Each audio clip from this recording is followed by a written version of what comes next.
Three, two, one, go!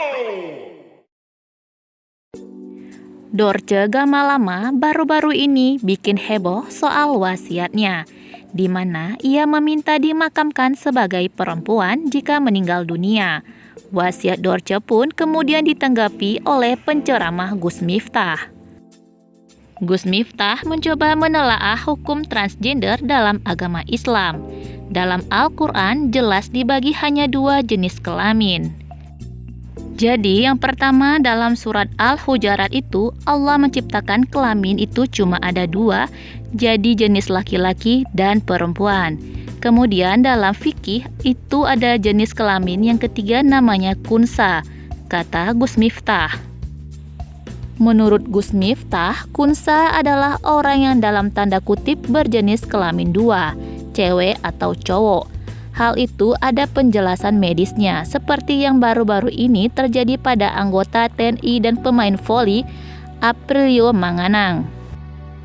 Persoalannya adalah dia mau dijadikan cewek atau cowok itu harus dengan analisa medis, kata Gus Miftah memberi ulasan.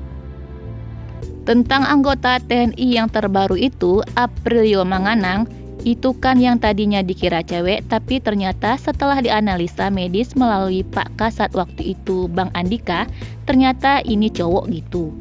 Maka ini yang cewek ditutup, yang cowok dipertahankan, kata Gus Miftah melanjutkan.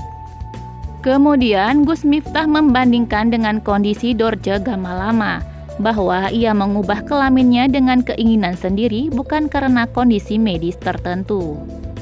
Nah, yang saya dengar tentang Bunda Dorce ini, kalau beliau dulu yang saya dengar ya, beliau kan terlahir sebagai laki-laki, kemudian dioperasi transgender menjadi seorang perempuan. Nah, bagaimana kalau kondisi seperti ini? Imbuh sahabat Deddy Corbuzier ini. Menurut Gus Miftah, secara fikih, Dorce tetap sebagai seorang laki-laki. Oleh karena itu, pemakamannya harus dengan cara laki-laki. Artinya pengebumiannya sepanjang yang saya tahu, kalau kembali ke kodrat asal dulu dia dilahirkan, artinya kalau dulu dia dilahirkan dalam keadaan laki-laki, ya sebaiknya seyogyanya juga dimakamkan dalam keadaan laki-laki, tutur pengasuh Ponpes Ora Aji ini. Hal ini juga terkait perbedaan yang sangat jelas terkait pengurusan jenazah antara laki-laki dan perempuan. Selain cara memakaikan kain kafan yang berbeda, sholat dan doa jenazahnya pun juga berbeda. Soal kain kafan, perempuan jauh lebih banyak. Kemudian soal sholat jenazah, niatnya dan lain sebagainya, ini kan berbeda, kata Gus Miftah menegaskan. Siapapun yang lahir, laki-laki atau perempuan, sesuai dengan jenis kelaminnya, yaitulah cara dia dimakamkan, kata Gus Miftah melanjutkan.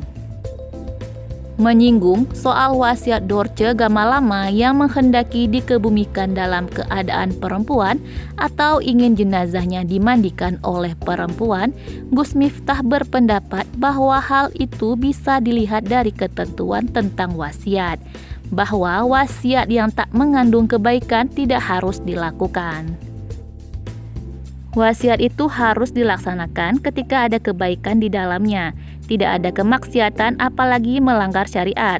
Tapi kalau wasiat itu melanggar syariat, melanggar perintah agama, ya tentunya wasiat itu tidak harus dilakukan, ujar Gus Miftah.